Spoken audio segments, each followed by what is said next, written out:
नमस्कार, मी मंदार जोशी. तारांगणमध्ये आपलं खूप खूप स्वागत. रसिको, तुम्हाला कल्पनाच आहे, मराठीमध्ये आता खूप चांगली गाणी बनत आहेत, खूप चांगलं संगीत बनतं आहे आणि त्याच संगीताबद्दल आपण चर्चा करणार आहे, त्याच गाण्यांबद्दल आज आपण चर्चा करणार आहे.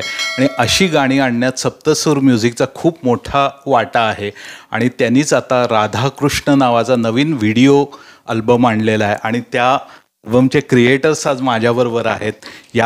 हे जे सिंगल आहे बेसिकली हे, आणि नवरात्रात त्यांनी हे गाणं आणलेलं आहे आणि ह्या राधाकृष्ण या गाण्याला संगीत दिलं आहे ते प्रसिद्ध संगीत दिग्दर्शक महेश खानोलकर यांनी. आणि हे गाणं गायलं आहे ते सावनी रवींद्र आणि मंदार आपटे यांनी. तर सावनी आपल्याशी नंतर बोलणारच आहे, पण आज आपल्याबरोबर आहे मंदार आपटे.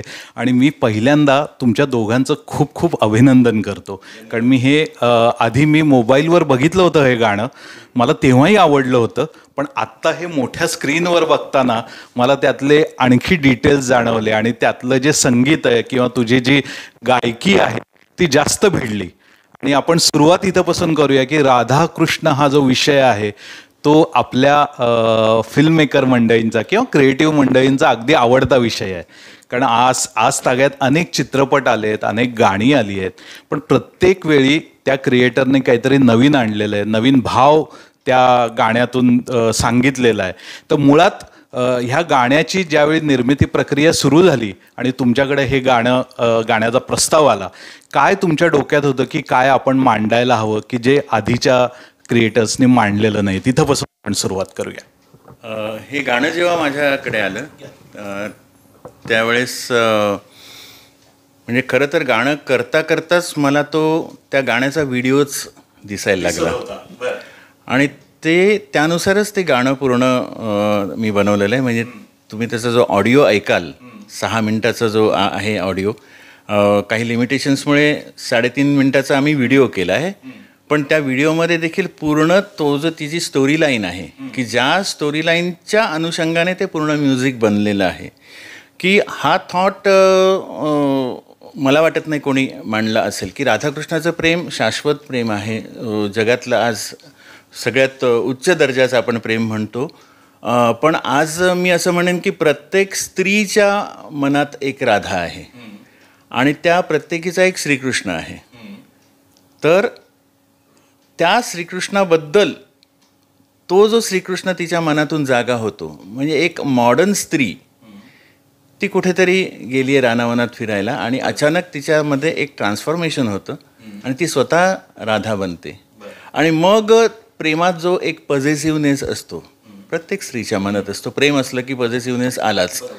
तर तो पॉझिटिव्हनेस तो आधीचा ती व्यक्त करते आणि नंतर अगदी थोडक्यात श्रीकृष्ण तिला समजावतो आणि त्यानंतर ती आधी असतेच पण नंतर ती जी कृष्णमय होते, ही सगळी स्टोरी लाईन त्यामध्ये दाखवलेली आहे. आणि ती मला असं वाटतं की आजकालच्या ज्या स्त्रिया आहेत, हल्लीच्या पिढीतल्या ज्या मुली आहेत, त्यांना कुठेतरी ते स्वतःशी रिलेट करता येईल. जरी ते संगीत जे आहे ते आम्ही कुठेही टेक्नो म्युझिक वापरलेलं नाही, ते आहे ते सगळं नॉस्टॅल्जिक आहे. म्हणजे जिथे बासरी लागणार, श्रीकृष्ण म्हटल्यानंतर बासरी असणारच, तिथे बासरीच आहे. सगळी ॲकॉस्टिक इन्स्ट्रुमेंट्सच यूज केलेली आहे, पण त्याला जी जोड दिली आहे स्टोरी लाईनची ती आजकालच्या पिढीतली आहे असं मला वाटतं. मी तुझ्याकडे मंदार येणारच आहे, पण तुझ्याकडे येण्यापूर्वी एक प्रश्न घेतो आणि मग तुझ्याकडे येतो, कारण तो तुझ्याच रिलेटेड प्रश्न आहे. हे गाणं खूप सुंदर गायलेलं आहे सावनी आणि मंदारनी. तर ह्या दोघांची निवड कशी केली आणि तुम्हाला जो अपेक्षित भाव होता या गाण्यातला तो त्यांनी कशा पद्धतीने व्यक्त केला आहे असं तुम्हाला वाटतं? खरं तर दोघेही गायिका मी खूप पूर्वीपासून त्यांना ऐकतो, त्यांच्यासोबत मी काम केलेलं आहे, बरेच स्टेज शोज केलेले आहेत मी त्यांच्यासोबत. आणि आजकालच्या मॉडर्न मुलीच्या तोंडून श्रीकृष्णाबद्दल जर काही येईल तर ते कशा पद्धतीने येईल, तर ती मुलगी कसं व्यक्त होईल, तर ते सावनीने बरोबर पकडलेलं आहे. आणि ते आमचं जे जे काही डिस्कशन झालं त्यानुसार आम्ही ते मग ते बरोबर इम्प्लिमेंट केलं आहे सावनीने. आणि मंदारचा तर काय प्रश्नच नाही. तो म्हणजे असं तुम्ही व्हिडिओ जरी बघितला नसता तरी तो श्रीकृष्णच गातोय असं तुम्हाला वाटलं असतं. आणि तसं मंदारचं आउटपुट नेहमीच मला मिळालेलं आहे. आणि म्हणजे I am satisfied. Yes. Mandar, मला ह्यात महत्त्वाचं काय वाटलं की प्लेबॅक सिंगरला एक आनंदाची गोष्ट म्हणजे आपण कुणाला आवाज देतोय, बरोबर? ते खूप महत्त्वाचं असतं. म्हणजे प्रत्येक गायकाला असं वाटत असतं की आपण चांगल्या एखाद्या सुपरस्टारला आवाज द्यावा, आणि तू ज्यांना आत्ता आवाज दिला ते आपल्या या विश्वाचेच मुख्य सुपरस्टार आहेत ते. त्यामुळे ही भावना खूप महत्त्वाची असेल. मुळात त्याच्याबद्दल सांग, आणि एकंदरीतच तुझ्या गाण्याचा अनुभव, महेशजींबरोबरचा अनुभव तुला कसं वाटलं? आधी सगळ्यात महेशजींबद्दल बोलतो, कारण जसं महेशजीने सांगितलं की खूप वर्ष आम्ही एकमेकांना ओळखतो, एकमेकांबरोबर काम केलं आहे.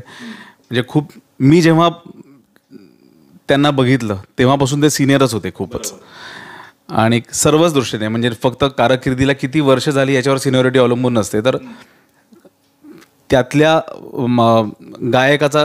गायकाची गायकी असेल किंवा वादकाची त्या वाद्यावरची हुकूमत असेल त्याच्यावरनं ती सिनियरिटी ठरते कलाक्षेत्रामध्ये. तर त्या दृष्टीने ते पहिल्यापासूनच खूप सिनियर होते. किंवा इवन ह्या गाण्याचं संगीत संयोजन ज्यांनी केलं आहे आप्पा वडावकर, मग त्यांच्याबरोबर पहिल्यांदा मी जेव्हा एका कार्यक्रमात सुद्धा मी सांगितलं होतं की माझं लक्ष गाण्याकडे लागत नव्हतं त्यांची हार्मोनियम ऐकताना, इतकी त्यांची हार्मोनियम. आणि ही तर गोष्ट 20 वर्ष आधीची होती. मग तेव्हा तर ते अजूनच म्हणजे फुल फ्लेश ते त्या स्टेज शोज करायचे आप्पा. आणि त्याच्यामुळे हे दोघंही इतके सिनियर व्यक्ती, आणि कोणीतरी आपल्याला कास्ट करणं एक गायक म्हणून हे खूप महत्त्वाचं असतं. आणि ह्या गाण्याबद्दल मला सांगायचं तर ह्या गाण्याचं मेकिंग किंवा काय कल्पना होती महेशजींच्या मनात हे सगळं त्यांनी सांगितलंच, किंवा पुढचे जे काही आपण इंटरव्ह्यूज घेणार आहोत त्या तुम्हाला कळेलच. पण मला ही प्रोसेस कधी एन्जॉय करता येते जेव्हा तुम्ही त्या गाण्याच्या पहिल्या क्लिकपासून तुम्ही त्या गाण्यामध्ये इन्वॉल्ड असा. म्हणजे आता गाणं झालंय, एक गाणं करतोय आपण, ट्रॅक तयार आहे, तू स्टुडिओमध्ये येऊन गा असं म्हटलं की ती फक्त एक काय म्हणतात त्याला एक औपचारिकता होते की जाऊन गायचं आहे. पण तुम्ही जेव्हा त्या प्रोसेसमध्ये इन्वॉल्ड असा, की मला महेशजीने सांगितलं की असं एक मी गाणं करतोय, ते गाणं तू ऐकायला ये. म्हणजे त्या गाण्याची स्केल ठरवण्यापासून ते गाण्याचा जो क्यू ट्रॅक असतो की ज्या क्यू ट्रॅकवरती सगळं म्युझिक तयार होतं, की काहीतरी एक बेस लागतं ना, की तुम्हाला गाणं असं असं होतं आहे, त्याच्यामागे मग हार्मोनीज येणार, मग त्याच्यामागे सगळे इन्स्ट्रुमेंट्स येणार. तर ते सगळं गाण्यापासून मी ह्या गाण्यामध्ये इन्वॉल्ड आहे. आणि त्याच्यामुळे मला शेवटी हे गाणंसुद्धा कृष्ण राधेच्या प्रेमासारखंच वाटायला लागलं, की जसं राधा त्या प्रेमाची वाट बघते तसं मी गेले 2 वर्ष वाट बघतो या गाण्याची. याचा अख्खा पूर्ण रफ ट्रॅक आहे ना हा मंदारने गायलाय. कारण सावनी पुण्यात असायची ना, तर तिला गाणं पाठवायचंय, तर ते कसं पाठवणार? माझ्या आवाजात तेवढं ते सुरात जाईल की नाही माहीत नाही, पण एक्झॅक्टली ते जर गाणं पाठवायचे, ते जर सूर पाठवायचे असतील तर तो कोणीतरी ते व्यवस्थित गायलं पाहिजे. तर आधी मी ते मंदारला गाणं शिकवलं माझ्या घरी, आम्ही ते रेकॉर्ड केलं व्यवस्थित एक रफ ट्रॅकसोबत. तेच गाणं आम्ही नंतर अप्पाजींना पाठवलं, त्याच्यावर त्यांनी ते सगळं अरेंजमेंट केलं. आणि मग सावनी पूर्ण तयारीनिशी आजीवासनला गायला आली. आणि जेव्हा ती आली तेव्हा तिला काय समजावं लागलंच नाही, ती पूर्ण रेडी होऊन आली होती. म्हणजे मंदारचं आधीपासूनच तयार होतं. म्हणजे मंदार जे सांगतोय की मी आधीपासून जे इन्व्हॉल्व होतो गाण्यात ते की अगदी म्हणजे सुरुवातीला पहिलं मी गाणं ऐकवलं ते मंदारला, की हे असं असं गाणं आहे बाबा, की कसं वाटतंय ते. तो म्हणाला छान वाटतंय, चला पुढे जाऊया. आणि म्हणजे तेव्हा आमच्यामध्ये तेवढं अंडरस्टँडिंग आहे की उगाच आपलं कसं वाटतंय ह्या समोरच्याला नुसतं सांगायचं म्हणून नाही, पण ते पहिल्यापासूनच. मग ह्याच्यामध्ये मी बेसिकली शब्द ज्याने लिहिले सविता करंजकर ना, त्यांचे पण अलवार टेकुनी ओठ वेणूवारी, मला हेच शब्द खूप आवडले. की शब्दांची पण एक गंमत असते, आणि तिथूनच सगळी तर खरा तर प्रवास तिकडनं सुरू होतो सगळ्या गाण्याचा. त्याच्यामुळे इथूनच सगळं काय म्हणतात त्याला, गाणं असं चढायला लागतं किंवा तुमच्या अंगात मुरायला लागतं. त्यामुळे खूप मजा आली मला. तुम्हाला आता मी जाहीर धन्यवाद देतो, तुम्हाला या प्रोसेसमध्ये इन्व्हॉल्व करून घेतलात. आणि आता जसं तुम्ही विचारलं की एका म्हणजे आपण हां कुणाला आवाज येतो तर कृष्णाचा आवाज किंवा कृष्ण ह्या व्यक्तिरेखेसाठी दिलेला आवाज. तर त्याच्यामध्ये मला असं खूप गमतीशीर आम्ही म्हणतो की कृष्णाची आणि माझी रास एकच आहे, वृषभ. आणि त्यामुळे मला खूपच आनंद झाला. आणि एक संगीतकार म्हणून मी सुद्धा थोडंसं जे काम केलं त्यात माझं पहिलं गाणं होतं ते कृष्णावरच आधारित होतं. कुणी सांगा श्रीहरीला एकता भेट राधिकेला. हे गदिमांचं गाणं मी पहिलं कंपोज केलेलं कृष्णाचंच गाणं होतं. नंतर साधारणपणे 1999 साली मी पहिलं संगीत नाटक केलं तर संगीत सुवर्णतुलामध्ये मी कृष्णच झालो होतो. त्याच्यानंतर 2013 जी सिरियल आली राधाई बावरी, त्यातली जी गाणी केली ती सगळी त्याची टायटलच राधाई बावरी होतं. त्याच्यामुळे मला सुद्धा ह्यात मजा येते सगळं आणि कुठेतरी ह्याच्याशी रिलेटेड. हो नक्कीच. तर त्याच्यामुळे मजा आली, खूप छान वाटलं आणि खरंच. आणि जसं तुम्ही महेशजी आता सुरुवातीलाच म्हणालात की मी किंवा ऐकलं आम्ही बासरीचे खूप सुंदर सुरावट आम्हाला ऐकायला मिळाली. हां आणि ह्यातल्या ही जी वाद्यांचा मेळ आहे किंवा जी सुरावट आहे त्याच्याबद्दल थोडी सांगा. कोणकोणती वाद्य आहेत आणि त्याच्या मागं तुमचा काय विचार होता? मुख्य म्हणजे याच्यामध्ये बासरी आहे, त्याच्यासोबत आम्ही तुम्ही बघाल तर ग्रुप व्हायलिन्स यूज केलेले आहेत, मेंडोलिन आहे त्याच्यामध्ये आणि कोरस आहे. कोरसचा छान वापर केला आहे. तुम्ही याचा ऑडिओ पण मिस करू नका, ऑडिओ पूर्ण ऐका. त्याच्यामध्ये कोरसचा जो वापर केलेला आहे की अवघे गोकुळ गावे राधे कृष्ण कृष्ण राधे कृष्ण कृष्ण, आणि शेवटी तो गजर आहे आणि त्या गजरामध्ये ते गाणं संपतं आणि त्याच्या बॅकग्राऊंडला बासरी आहे. हे संपूर्ण हा थॉट जरी मी अप्पा वडावकरांबरोबर डिस्कस केला असला तरी त्याचं इम्प्लिमेंटेशन जे आहे ते अप्पा वडावकरांनी इतकं छान केलं आहे. आणि ते अवधूत वाडकरांनी तर तो प्रश्नच नाही, आजीवासनमध्ये त्याचं मिक्सिंग झालं आहे. तर ते ह्या वेगवेगळे त्याच्यामध्ये स्पॅनिश गिटार पण आहे, बेस गिटार पण आहे, अशी वेगवेगळी वाद्ये. सत्यजित प्रभूंनी डिजिटल हार्प्स त्याच्यामध्ये टाकले आहेत कीबोर्डचे, पण ते तुम्हाला कीबोर्डचे वाटणार नाही, तो खरोखरचा तुम्हाला हार्प वाटेल. ते असे वेगवेगळे वाद्य आम्ही त्याच्यामध्ये यूज केलेली आहेत. आणि बाकी ढोल आहे, त्याच्यात ढोलक आहे, तबला आहे, दिमडी आहे, डफ आहे, अशी खूप वाद्य आहेत. म्हणजे भले 3 वादक असतील पण त्यांनी ही वेगवेगळी वाद्य वाजवलेली आहेत. मंदार, तू जवळपास 2-2.5 दशकांपासून गातोयस, ह्या क्षेत्रात कार्यरत आहेस. तर ह्या गाण्याच्या निमित्ताने महेशजींमधला जो संगीतकार आहे किंवा तुमची जे एक्सचेंजेस झाले, तुला काय त्यांचं वैशिष्ट्य वाटलं की कशामुळं तू जास्त कनेक्ट झालास त्यांच्याशी ह्या गाण्याच्या बाबतीत? जसं महेशजीने सांगितलं की त्यांच्या म्हणजे फक्त चाल असं नाही तर त्या चालीबरोबर व्हिडिओसाठी काय काय पूरक गोष्टी आहेत, हा सगळा विचार त्यांनी केला असल्यामुळे अरेंजमेंटसुद्धा आप्पांनी जरी केली असली तरी बेसिक जसं त्यांच्या डोक्यात जी आयडिया होती ती त्यांनी आप्पांना पण सांगितली असणार की मला असा असा व्हिडिओ यायला हवा आहे, त्यामुळे असं त्या गाण्याचं वातावरण असं तयार झालं पाहिजे. आणि त्याच्यामुळे हेच एक कम्प्लीट फक्त कारण आता कसं असतं की आता गाण्याबरोबर तुम्हाला व्हिडिओ हा दिसलाच पाहिजे. कारण आता कॅसेट किंवा सीडीचा जमाना नाही की 8-8 गाणी करून आपण रिलीज करायचो, तसं नाही. आता सिंगल्स करतो आपण आणि त्याला जोडीला व्हिडिओ येतो.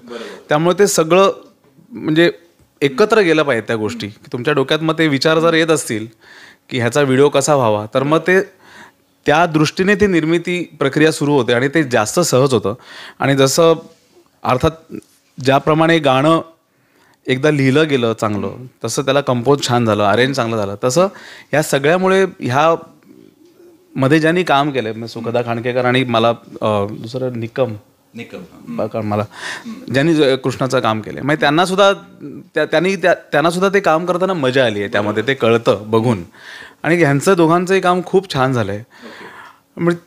पण ह्या सगळ्याची ती एक आयडिया बेसिक कंपोजर किंवा ज्याच्या डोक्यात कम्प्लीट असतं ना, मला हे नक्की माहिती आहे की म्हणजे महेशजीने मला सांगितलं की जसं त्यांनी आप्पांना सांगितलं हे सगळं त्यांनी मलाही सांगितलं होतं गायक असून. म्हणजे मला काही त्याची व्हिडिओग्राफीमध्ये कुठेही इन्व्हॉल्वमेंट नव्हती, पण त्यांनी हे सगळं मला सांगितलं कारण बॅक ऑफ द माइंड हे कुठेतरी गाताना तुमच्या लक्षात यावं, हे सगळ्या गोष्टी डोक्यात ठेवून गावं की ॲज इफ मीच इथे ॲक्ट करणार आहे असं. तर त्यांनी मला काय सांगू माहिती आहे की पूर्वीच्या जमान्यात पण गाणी जेव्हा बनायची ना तेव्हा काही ती अशी ऑफहँड गाणी बनायची नाही.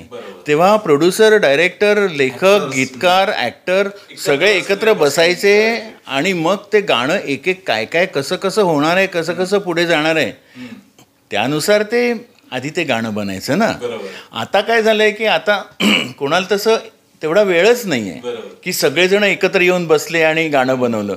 मग कोणाला तरी एकाला तो विचार केलाच पाहिजे की अल्टिमेटली ते गाणं काय होणार आहे, तर तो व्हिडिओ दिसणार आहे ऑडिओ सकट, तर तो असा दिसायला पाहिजे, तो असं असलं पाहिजे. मग तुमची ती सुरुवात ही ऑडिओपासूनच सुरुवात झाली पाहिजे. एकेका पहिल्या मंदार जसं म्हणाल की पहिल्या क्लिकपासून तुमची ती सुरुवात झाली पाहिजे.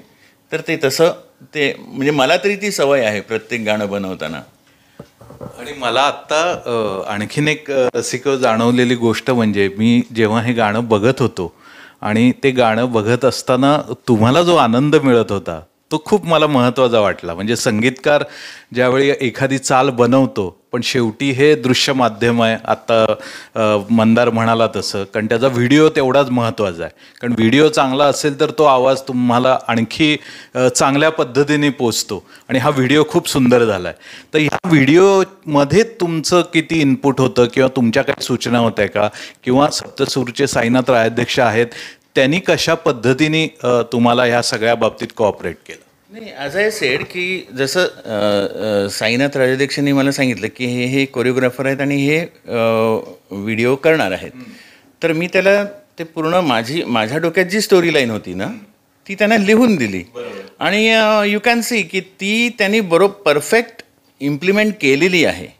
ती जशी हवी होती ती तशीच. आणि मग ती जर इम्प्लिमेंट झाली ना तर तुम्हाला समाधान हे मिळतंच ना, तेच समाधान तुम्हाला दिसलं. अगदी. आणि ह्यात सुखदा खूप सुंदर दिसली आहे, तिचे भाव खूप छान आहेत तिच्या चेहऱ्यावरचे. काय सांगाल त्याच्याबद्दल? खरं म्हणजे अभिनय हे माझं क्षेत्र नाही, पण एक रसिक म्हणून मी सांगू शकेन की मला ते बघताना खूपच छान वाटलं. म्हणजे एक मॉडर्न तरुणी आणि राधा असे दोन्ही चेंजर्स, दोन्ही जे कॅरेक्टर्स आहेत त्याच्यामध्ये ते कॅरी करणं, म्हणजे मॉडर्न ड्रेस देखील कॅरी करणं आणि तो राधेचा जो काही लुक आहे तो पण कॅरी करणं, हे खूप छान केलं. आणि त्या छान डान्सर आहेतच, त्यामुळे तर मला असं वाटतं की या मुलाखतीचा समारोप तुम्ही दोघांनी करावा असं वाटतं. नाव तुझे ग येते राधे माझ्या नावा आधी, कृष्णाच्या मनी वसते राधा गोष्ट न कळली. श्वासांच्या सुरावटीवर नाव तुझे मी घेतो राधे राधे राधे राधे कृष्ण कृष्ण राधा राधे कृष्ण कृष्ण राधे कृष्ण कृष्ण कृष्ण कृष्ण राधा राधे कृष्ण कृष्ण राधे कृष्ण कृष्ण राधे कृष्ण. मला अजून एक ऍड करावं असं वाटेल इथे की कृष्णाची जी काही एक अत्यंत दर्जेदार गाणी आहेत की वृंदावने वेणू असेल किंवा बाजे मुरलिया असेल, की ही जशी गाणी एक तुमच्या डोक्यात रेंगाळत राहतात त्या प्रकारचं हे गाणं मला असं वाटतं की म्हणजे ती जर कॉम्पिटिशन बघितली तर तुम्हाला कुठेतरी तेवढंच सशक्त असं काहीतरी मूल्य असलेलं देणं गरजेचं आहे. मला असं वाटतं की ते ह्या गाण्यातनं अचीव्ह झालेलं आहे की एक छान किंवा इव्हन राधाई बावरीसारखं गाणं आहे की ते इतके वर्ष लोकांना आवडतं आहे तेवढंच. तर हे गाणं सुद्धा जेव्हा पोहोचेल लोकांपर्यंत, आणि डेफिनेटली ते आमच्याकडनंच पोहोचलं पाहिजे, त्यामुळे मी कुठे ह्याचं प्रमोशन मी माझ्या कार्यक्रमातनं करीनच, पण एक चांगलं ह्या सगळ्या कृष्णगीतांच्या मांदिळीमध्ये एक खूप चांगलं कृष्णगीत आलंय असं मला नक्की वाटतं. अगदी खरं आहे रसिको, तू आत्ता खूप छान उल्लेख केलास की हे आपल्या मनात गाणं रेंगाळत आहे आणि माझी साधारण तीच भावना आहे. त्यामुळं जसं तू म्हणालास की जी काही छान कृष्णगीतं राधाकृष्ण गीतं झालेली आहेत त्यात ह्या गाण्याचाही समावेश होईल असं मला वाटतं. आपले जे मायबाप रसिक आहेत ते ठरवतील आपण मला खात्री आहे नक्की त्यांना हे गाणं आवडेलच. तर तुम्ही दोघांनी या गाण्याची जी प्रक्रिया उलगडून सांगितलीत आपल्या प्रेक्षकांना, त्याबद्दल मी तुमच्या दोघांचा खूप आभारी आहे आणि तुमच्या या गाण्याला उदंड यश मिळो अशी मी अपेक्षा करतो. धन्यवाद. राजाध्यक्ष आणि त्यांचं सप्तसूर हे जो त्यांचं चॅनल आहे त्यांचे मी वैयक्तिक मनापासून आभार मानतो की इतकी चांगली कलाकृती स्वतः ॲक्सेप्ट करणं की हे आम्ही करू आणि आम्ही हे प्रमोट करू हे खूप इम्पॉर्टंट असं. नाही तर मग पडून राहतात कलाकृती नुसत्या आणि आपणच जे त्याचे निर्माते किंवा त्याचे जे प्रक्रियेमध्ये जे कलाकार असतात ते स्वतःच ऐकत राहतात फक्त ती. पण ती लोकांपर्यंत पोहोचवण्याकरता ज्यांनी इनिशिएटिव्ह घेतला अशा साईनाथ राजाध्यक्षांचा पण मी दोघंही मनापासून आभारी आहोत. अगदी खरं आहे. साईनाथ राजाध्यक्षांचाही आत्ता उल्लेख केला तर त्यांच्या सप्तसूर म्युझिकतर्फे नेहमीच चांगली गाणी येत असतात आणि आमचं तारांगण चॅनलही अशा गाण्यांना नेहमीच पाठबळ देत असतं. तर मी तुम्हाला या मुलाखतीच्या शेवटी आवाहन करेल, हे दोन्ही चॅनल तुम्ही लाईक करा, शेअर करा, सबस्क्राईब करा. धन्यवाद.